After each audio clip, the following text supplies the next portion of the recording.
Registrar sir, video sir, CO sir और PLA members sir और यहाँ उपस्थित तमाम पदाधिकारीगण एवं कर्मचारीगण और यहाँ उपस्थित हमारी माताओं एवं बहनों, आप सभी का मैं इस प्रांगण में आप सभी का हार्दिक अभिनंदन करती हूँ, स्वागत करती हूँ। और ये हम लोगों के लिए बहुत ही शुभ अवसर है कि आज हम लोगों के जिला जज भी यहाँ पे पधारे हुए हैं। मेगा कैंप है ये, और इसमें हम लोग विधिक डीएलएसए के विषय में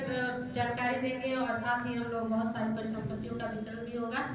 और ये जो जिला विधिक सेवा प्राधिकार है, ये तो आप जानते ही हैं कि इसकी जो कार्य प्रणाली है वो न्यायिक और अर्ध न्यायिक दोनों तरह की है। कहने का मतलब ये है कि एक ब्रिज का कार्य करती है और जो सरकारी विभागों और न्यायालय और जनता के बीच में एक ब्रिज का काम करती है और जनता की जो भी समस्याएं होती हैं उनको सुलझाने में सतत प्रयास करती है।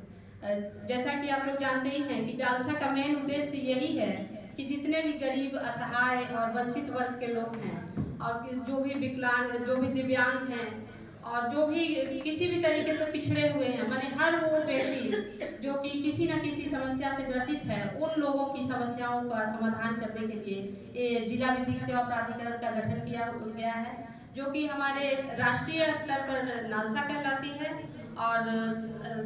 राज्य स्तर पर झालसा है हमारे यहाँ, और ये डालसा जो है सो जिला स्तर पर होती है। और ये जो है नालसा के ही कार्यक्रमों को क्रियान्वयन करवाने के लिए ये झालसा है सो स्टेट लेवल पे कार्य करती है और डालसा जो है सो आपके जिला लेवल पर काम करती है। और इसका मेन उद्देश्य है कि हर उस अंतिम व्यक्ति तक न्याय की पहुंच बनाने का इसका कार्य है। और इसी के तहत ये तरह तरह की योजनाएं हैं जो हमारे डालसा के द्वारा चलाई जाती हैं। और इसमें है कि जो इसकी संस्थाओं के अतिरिक्त किन्हीं अन्य कारणों से इसमें वो सभी लोग क्राइटेरिया के अंतर्गत आते हैं जो महिला हैं, किसी भी समुदाय से हो, किसी भी धर्म से हो, बच्चे हैं वो सारे आते हैं, एसटी एससी जो समुदाय के लोग हैं वो सारे लोग आते हैं। और जनरल में वो व्यक्ति आते हैं जिनकी आय 3 लाख रुपए से कम है। आज पहले तो ये कम थी लेकिन आज ये बढ़ा करके 3 लाख रुपए तक कर दी गई है। और उसके अंतर्गत जिनकी सालाना इनकम 3 लाख से कम होती है वो सारे लोग भी इसके अंदर से अपनी सहायता प्राप्त कर सकते हैं। और इसमें हम लोग जो है सो न्यायालय में आपको केस लड़ने के लिए वकील, पैनल एडवोकेट है सो दिए जाते हैं, वो निःशुल्क आप लोगों के केस को वहाँ पर रखते हैं और उनका निस्तारण करवाते हैं। इसके अलावा इनका चाहे आपके मामले सिविल मामले हो, चाहे आपराधिक मामले हो, चाहे वैवाहिक मामले हो, किसी भी तरीके के जो भी मामले हो, चाहे किसी भी ट्रिब्यूनल में हो, चाहे आपका प्रशासनिक सरकारी विभागों के भी कुछ जो कार्य हैं जो नहीं हो पा रहे हैं, बहुत सारी योजनाओं के लाभ नहीं मिल पा रहे हैं, उनमें भी ये लाभ दिलवाने में लोगों की मदद करती है। इसके साथ ही साथ ये जो है सो सुलहनीय मामले वगैरह हैं, छोटे मोटे मामले हैं, उन सभी को मध्यस्थता के माध्यम से सुलझाती है। और लोक अदालतें भी इसके लिए महीने में एक बार और 3 महीने में राष्ट्रीय लोक अदालत की भी स्थापना,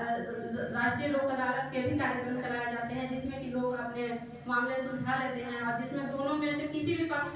की हार नहीं होती है, दोनों ही जीत जाते हैं, क्योंकि ये एक समझौते के आधार पर होता है। तो ये बहुत अच्छी चीजें हैं और हमारे लिए बहुत ही सुखद ये चीज है कि गरीबों के लिए भी कुछ न कुछ व्यवस्था हमारे यहाँ है। और ये हमारे जो चीफ जस्टिस थे कान्या सर, उनके ही प्रयास से ये चीज आज सफल हो पाया है और नालसा में गठन हो, नालसा में ये